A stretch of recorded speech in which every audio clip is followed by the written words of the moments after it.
আসসালামু আলাইকুম দর্শক, নিয়াজিস গ্যালারিতে সবাইকে স্বাগতম। নিয়াজ বলছি নিয়াজিস গ্যালারি থেকে। আশা করি আপনারা সবাই ভালো আছেন। প্রিয় দর্শক, আপনি যদি আমাদের চ্যানেলে আজ নতুন হয়ে থাকেন তাহলে এক্ষুনি আমাদের চ্যানেলটি সাবস্ক্রাইব করে ফেলুন প্লিজ। সাথে নোটিফিকেশন বাটনটিও ক্লিক করে রাখবেন, তাহলে আমরা যখনই কোনো ভিডিও আপলোড করব আপনারা সাথে সাথে তার নোটিফিকেশন পেয়ে যাবেন। যারা অলরেডি আমাদের চ্যানেল সাবস্ক্রাইব করেছেন তাদের সবাইকে ধন্যবাদ।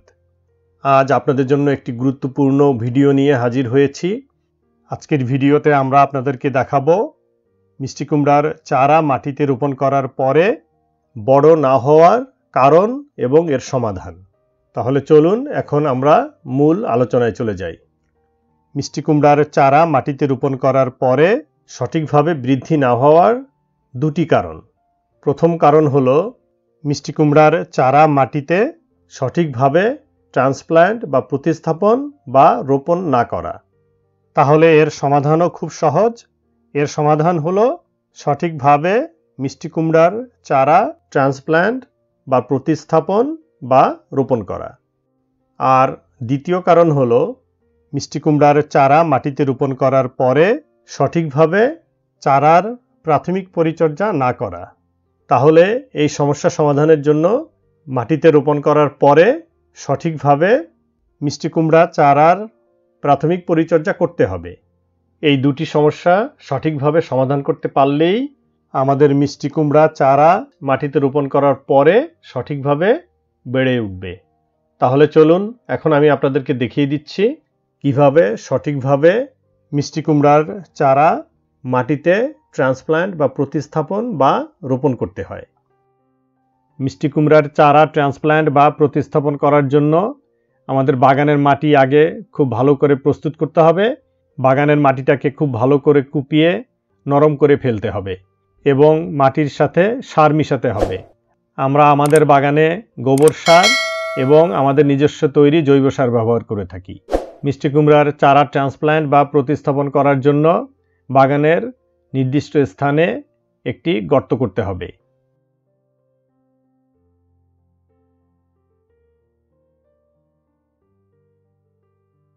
আমরা বাগানে ছোট্ট একটি গর্ত করলাম। খেয়াল রাখবেন গর্তটি যেন চারাটি যে টবের মধ্যে আছে সেই টবের ঠিক সমান মাপের হয়। ইচ্ছে করলে আপনারা টবটিকে গর্তের ভিতরে বসিয়ে ঠিক এভাবে মেপে দেখতে পারেন। আমরা গর্তটিকে একটু বড় কেটেছি কারণ এর মধ্যে আমরা গোবর সার দিব। যখন আমরা গোবর সার দিব তখন গর্তের গভীরতা কমে চারার টবটির সমান হয়ে যাবে। আমরা মিষ্টি কুমড়ার এই চারাটিকে ট্রান্সপ্ল্যান্ট বা প্রতিস্থাপন করব। আমরা এই চারাটিকে শীতকালে ঘরের ভিতরে বীজ থেকে তৈরি করেছি। গর্তের ভিতরে প্রথমে কিছু গোবর সার দিলাম। গর্তে কিছু গোবর সার দেওয়ার ফলে গর্তের গভীরতা টবটির সমান হয়ে গেল। এখন চারাটিকে খুব সতর্কভাবে 2 আঙ্গুলের মাঝখানে সাপোর্ট দিয়ে টব বা পট থেকে বের করে আনতে হবে। চারাটিকে টব থেকে বের করে আনার পরে গর্তের ভিতরে সুন্দরভাবে বসিয়ে দিতে হবে।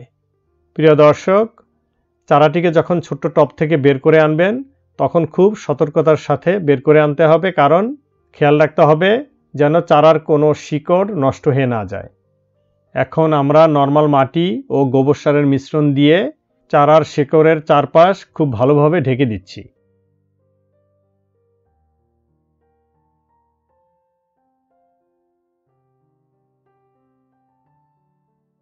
মিষ্টি কুমড়ার চারা রোপণ করার পরে পানি দিয়ে চারার গোড়ার মাটিটাকে ভিজিয়ে দিচ্ছি।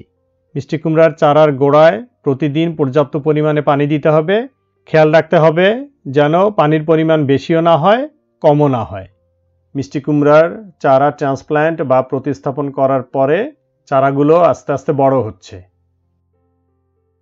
এভাবে যদি সঠিক উপায়ে আপনারা মিষ্টি কুমড়ার চারা মাটিতে রোপণ করেন তাহলে চারা সঠিকভাবে বেড়ে উঠবে।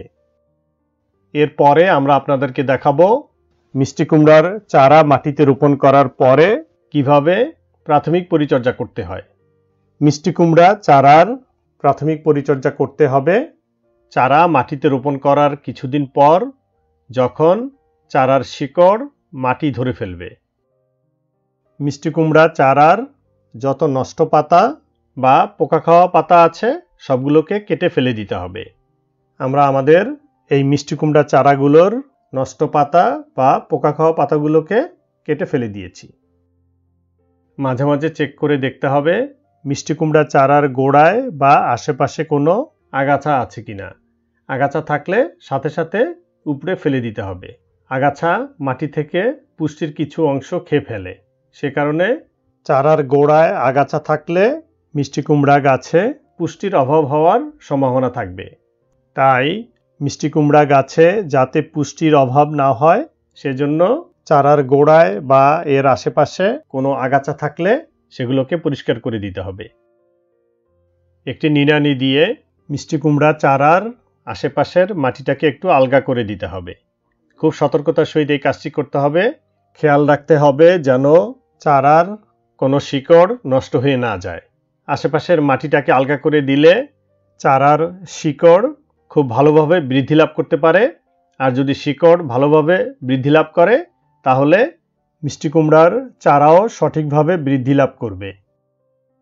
মিষ্টি কুমড়া চারার পুষ্টির অভাব দূর করার জন্য চারার গোড়ায় মাঝে মাঝে সার দিতে হবে। আমরা সবসময় আমাদের কাছে সবচেয়ে ভালো সার গোবর সার ব্যবহার করে থাকি। আপনারা গোবর সার মাটির সাথে মিশিয়ে ব্যবহার করতে পারেন। বাজারে অনেক ধরনের কেমিক্যাল সার কিনতে পাওয়া যায়। আপনার ইচ্ছা করলে সে সকল সার ব্যবহার করতে পারেন, তবে আমরা কখনো আমাদের সবজি বাগানে কেমিক্যাল সার ব্যবহার করি না। মিষ্টি কুমড়া চারা বড় হওয়ার জন্য নাইট্রোজেন, ফসফরাস এবং পটাশিয়াম দরকার। গোবর সারে এই সবগুলো উপাদানই খুব ভালো পরিমাণে থাকে। প্রতিদিন মিষ্টি কুমড়া চারার গোড়ায় পর্যাপ্ত পরিমাণে পানি দিতে হবে। খেয়াল রাখতে হবে যেন পানির পরিমাণ বেশিও না হয় এবং কমও যেন না হয়। পানির পরিমাণ কম হলে পানির অভাবে মিষ্টি কুমড়া চারা মরে যাওয়ার সম্ভাবনা থাকবে। অন্যদিকে চারার গোড়ায় যদি অতিরিক্ত পানি জমে থাকে তাহলে চারার শিকড় নষ্ট হয়ে যাওয়ার সম্ভাবনা থাকবে এবং সেখান থেকে চারাও মরে যাওয়ার সম্ভাবনা থাকে। চারার গোড়ায় একটি লাঠি দিয়ে সাপোর্ট দিতে হবে যাতে বাতাসে ভেঙে না যায় বা নুয়ে না পড়ে। চারাটি এই লাঠির মাধ্যমে এর জন্য নির্ধারিত এই ঝাঁকার উপর উঠে যাবে। মিষ্টি কুমড়া চারা এমন জায়গায় লাগাতে হবে যেখানে দিনে অন্তত 5 থেকে 6 ঘন্টা সূর্যের আলো পড়ে।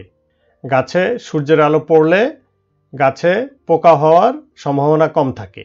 এ কারণে কোনো বড় গাছের নিচে অথবা কোনো ছায়াযুক্ত জায়গায় মিষ্টি কুমড়া চারা লাগালে সেখান থেকে ভালো ফলন পাওয়া যাবে না।